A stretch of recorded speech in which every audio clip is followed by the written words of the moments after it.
Hello friends and welcome to your virtual art class.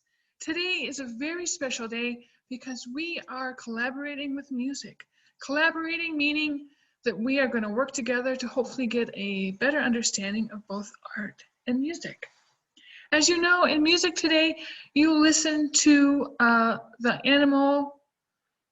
Carnival of Animals of the Movement 3, the Swift Animals.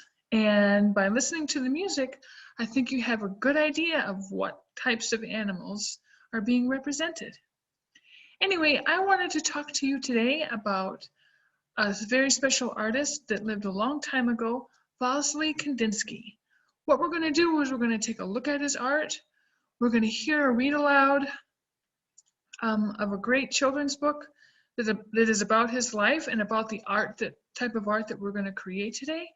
And then we're going to discuss briefly how to get started on this project. I'm not really going to be demonstrating any kind of technique to you because I want all of this to come from you. I want it to come from what you hear and what you feel and what you think is happening in the music. So let's get started by looking at a little presentation that I have for you.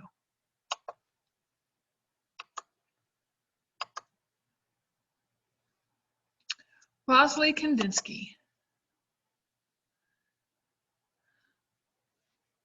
This is Vasily Kandinsky. He is an artist, like I said, that lived a long time ago.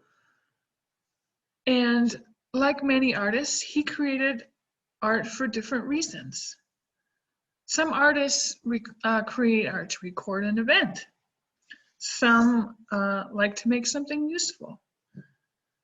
Some create a response to something that they've heard or seen or felt.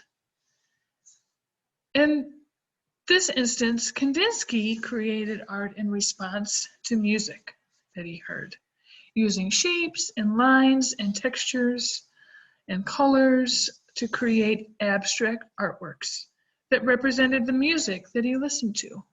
And when I mean abstract is something that doesn't really show us exactly what it is. So for example, it's not really a picture of a dog or a cat or a turtle.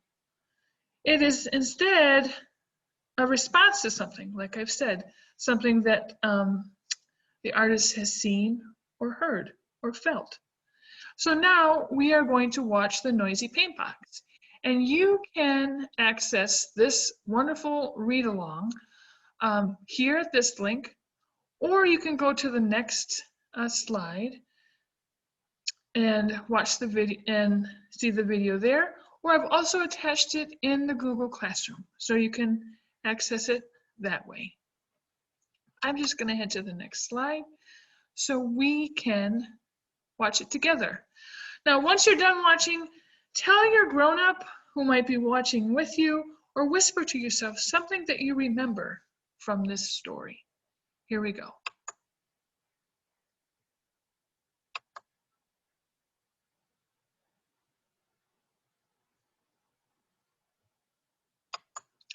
I just realized I have forgotten to click something to make it easier for you to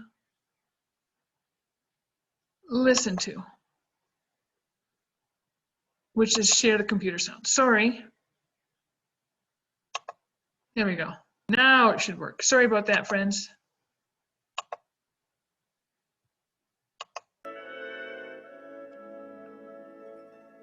Hi friends, today we are going to be reading a story about Vasily Kandinsky.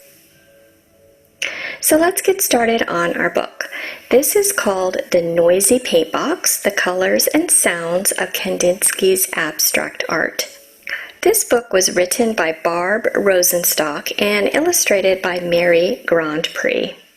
Vasily Kandinsky spent his days learning to be a proper Russian boy. He studied bookfuls of math and science and history. He practiced piano scales to the marching click of the metronome. He sat stiff and straight at the dressed-up dinners while grown-ups talked and talked and talked. Vasya's well-off world was perfectly polite until the day his aunt gave him a small wooden paint box. "Every proper Russian boy should appreciate art," said Auntie. She showed Vasya the correct way to mix the colors on the paint box palette. Vasya mixed red with yellow, then he mixed red with blue. As the colors changed, Vasya heard a whisper, a hiss, louder hiss, then a louder still hiss. "What's that sound?" asked Vasya. "I don't hear a thing," said Auntie. Vasya listened as his brush stirred and swished. The swirling colors trilled like an orchestra tuning up for a magical symphony. "Mama, Papa," called Vasya, "what a noisy paint box!" "Silly Vasily," said Papa. "Stop being foolish," said Mama. Vasya painted the sounds of the colors. He spun a bright lemon circle onto the canvas. It clinked like the highest notes on the keyboard. He brushed a powerful navy rectangle that vibrated deeply like the lowest cello strings. He tossed up jagged swashes of blaring crimson and added cheerful dots of burbling green, clanging orange, and tinkling violet. Vasya painted and painted until the colors went quiet. "Look what I made!" shouted Vasya. "Is it a house?" asked Auntie. "Is it a flower?" asked Mama. "What's it supposed to be?" asked Papa. "It's music," said Vasya, waltzing his painting around the house. "Calm down," said Mama. "Do some math," said Papa. "Heavens," said Auntie. "This boy needs a proper art class." So Vasya went to art class and learned how to draw houses and flowers just like everyone else. As the years passed, Vasya finished school and studied to be a lawyer. He ignored his noisy paint box and lived the way people expected. But Vasya couldn't ignore the sounds of the colors singing to him in the streets of Moscow. The canary-colored mailbox whistling as he rode to work, the scarlet sunset haze ringing above the ancient Kremlin walls. An ivory chorus of snowflakes scattered on the sable collar of his overcoat. One evening, suitably steamed and starched, Vasya attended the opera.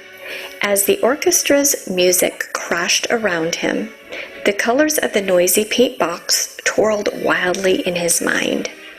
Stomping lines of vermilion and coral, caroling triangles in pistachio and garnet, thundering arches of aqua and ebony, with shrill points of cobalt and saffron.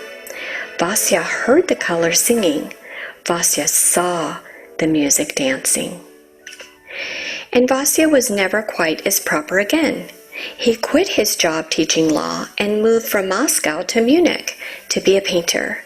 He studied with this famous teacher, then that one. Is it a house? Is it a flower?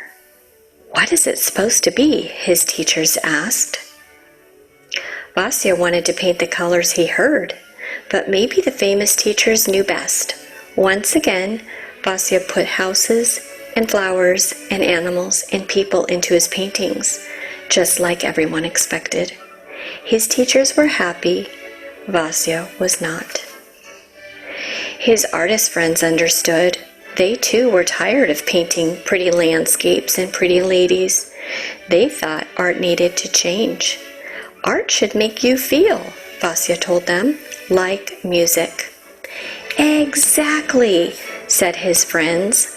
But none of them knew how to paint feelings until the day Vasya grew brave enough and invited the world to see his paintings roaring from his noisy paint box.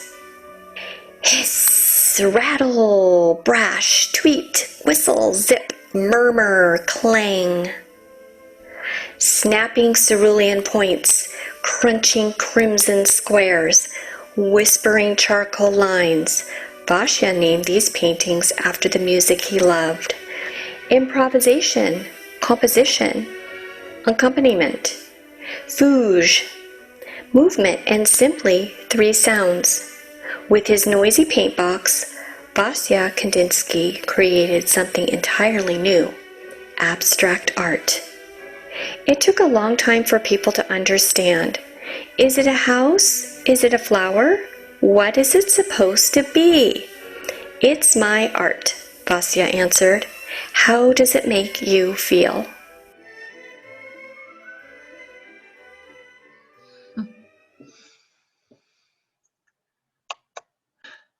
Okay, friends, I think that's a lovely story, and I love that book. Let's continue with the rest of the presentation.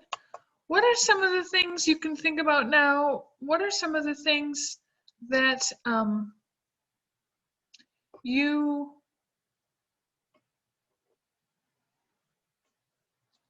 can remember from the story? I remember them talking about the colors and the squares that that were used to help create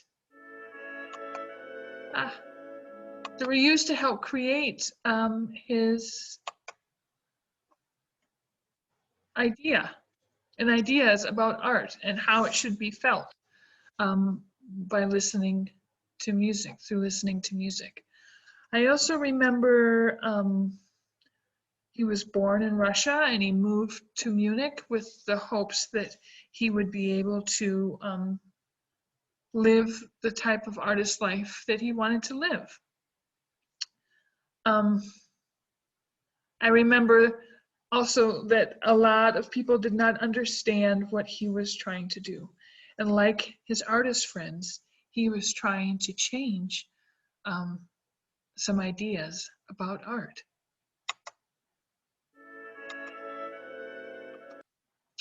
So now we're coming to the listening part.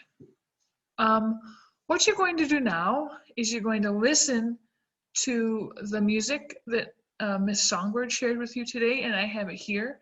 You can get it up here in this link, or you can just press play here, whatever you choose.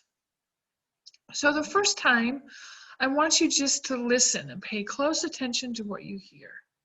You can sometimes just close your eyes, like our mindfulness activities that we do sometimes. Just close your eyes and just play the music. And pay close attention. Think about the colors that could be represented, the shapes and the lines that are all represented in the music that's being played. You can try to even separate some of those instruments a little bit to see if they might create different ideas. Then I want you to get your piece of paper and a material to draw with and listen again. With your pencil or a marker, I want you to draw the different lines and shapes you think are being represented in the music. When I did my work, I actually listened to it 5 or 6 different times. It's a very, very short piece of music, so just take some time to listen to it a few times. Once you've created the lines and the shapes, then I want you to choose a color or colors that you think might be represented, what you feel in the music. Listen again and put the color where you think it should go.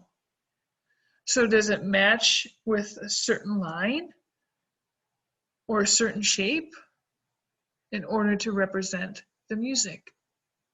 So continue this step until you think all the colors that are represented in the music are there.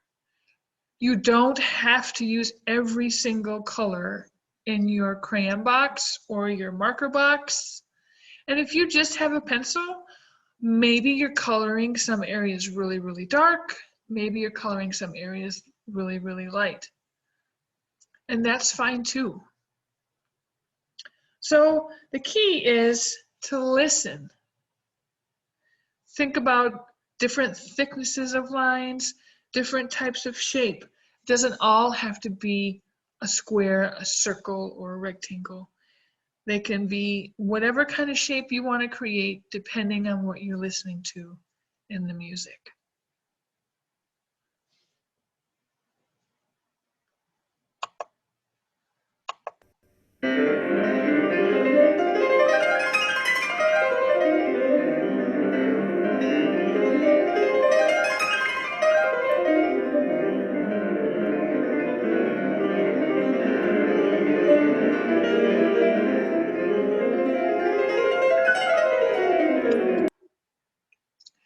So when you're all finished, what I want you to do is think about what your mind or body were doing when you listen to the music.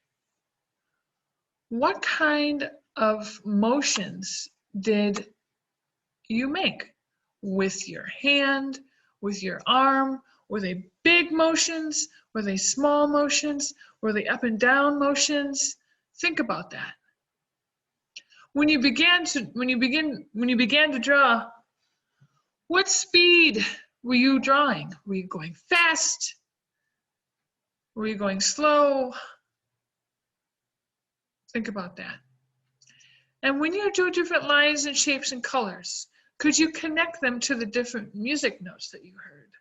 Like you could kind of connect a shape to yellow, or you could connect a shape or squiggly line to blue or purple. Think about those things as you're creating. So friends, congratulations. You have just completed your first abstract artwork. I hope you have fun with this. There's no right or wrong answer when you're creating something like this that's completely intuitive and improvisational. When you look at these here are two other works from Kandinsky. Like it was said in the book, they had titles that dealt with aspects of music, like this one called Composition 8. He also had other artworks that were called Composition, but like Composition 41 or 28. This one is Composition 8. Composition refers to the piece of music that's created. Improvisation 28, that's what this painting is called. Improvisation is something done spontaneously without any kind of planning. So it's just like with our artwork here, you don't have to plan out what you're going to do. You just need to really listen. I'm going to just show you very quick the one that I have started. I haven't finished it yet. I just have to change the view of my camera. There we go. And let's zoom in a little bit. Here we go. So here is the one that I started on. And maybe you can see some of the notes that are from the music and some of the colors. I use mostly marker. I use a Sharpie marker and then other markers, but you can use crayons or, like I said, regular pencil. I first drew it in pencil just because I didn't want to have to worry about a color, and I went over the lines. I decided to go over my lines with Sharpie because I thought maybe I would want to use my Crayola markers as watercolors, but I'm not sure about that. So I don't want you to really focus on mine because this is my representation of the music, and you are going to have something that's completely different. Okay? Friends, I hope you have a wonderful, wonderful day, and I will see you again next week. Take care of yourselves, and I hope you had a happy Valentine's Day. Bye.